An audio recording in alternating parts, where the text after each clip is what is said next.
Halo teman-teman, perkenalkan saya Miss Oktaviana, salah satu mahasiswa dari Universitas Hasanuddin. Kali ini saya akan membahas mengenai kriminalisasi, deskriminalisasi, dan depenalisasi. Yuk kita simak sama-sama.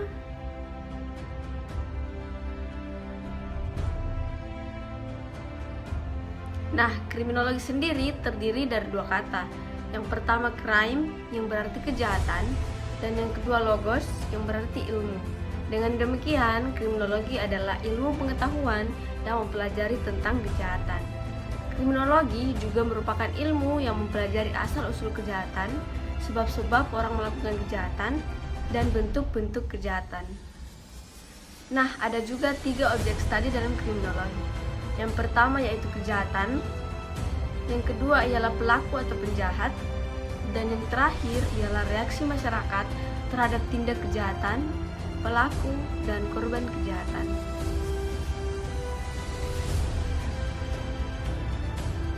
Kriminalisasi merupakan suatu proses di mana suatu perbuatan yang mulanya tidak dianggap sebagai kejahatan, kemudian dengan dikeluarkannya peraturan undang-undang yang melarang perbuatan tersebut, maka perbuatan itu menjadi perbuatan jahat atau tindak pidana. Seperti contoh, berjudi, minum minuman keras, perbudakan, dan memakai ganja dalam masakan merupakan salah satu tindakan yang dulunya dalam masyarakat tradisional bukan kejahatan, tetapi sekarang perbuatan tersebut menjadi tindak kriminal karena adanya undang-undang yang melarang perbuatan tersebut.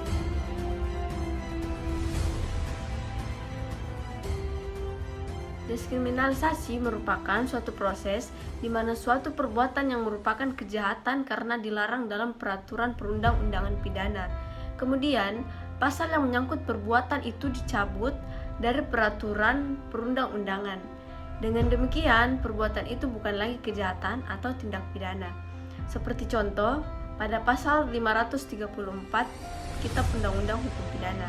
Dalam pasal tersebut, disebutkan bahwa siapa yang memperagakan alat kontrasepsi pencegah kehamilan di muka umum, maka diancam dengan hukuman atau sanksi berupa pidana penjara.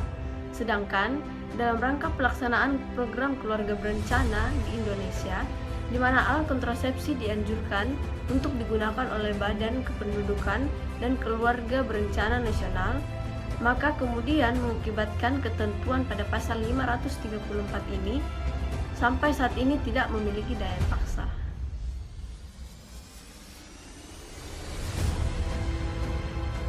Yang terakhir ialah depenalisasi. Depenalisasi merupakan suatu proses penghilangan sanksi pidana dari suatu perbuatan yang diancam pidana. Dalam hal ini, hanya kualifikasi pidana yang dihilangkan, sedangkan sifat melawan atau melanggar hukum masih tetap dipertahankan. Mengenai hal tersebut, penanganan sifat melawan atau melanggar hukum diserahkan pada sistem hukum perdata atau sistem hukum administrasi. Contohnya, perbuatan kenakalan remaja yang diselesaikan melalui proses di luar peradilan pidana. Oh iya teman-teman, dalam depenalisasi perlu kita ketahui bahwa penjatuhan pidana terhadap pelaku tindak pidana sebetulnya merupakan ultimatum remedium. Oleh karena itu, terhadap perilaku tertentu yang masih dianggap melawan atau melanggar hukum dikenakan sanksi-sanksi negatif non-pidana yang apabila tidak efektif akan diakhiri dengan sanksi pidana sebagai senjata terakhir dalam keadaan darurat. Nah, mungkin itu saja yang bisa saya sampaikan mengenai pengertian kriminalisasi, deskriminalisasi, dan depenalisasi beserta contoh-contohnya. Mohon maaf bila ada salah kata. Sekian dan terima kasih.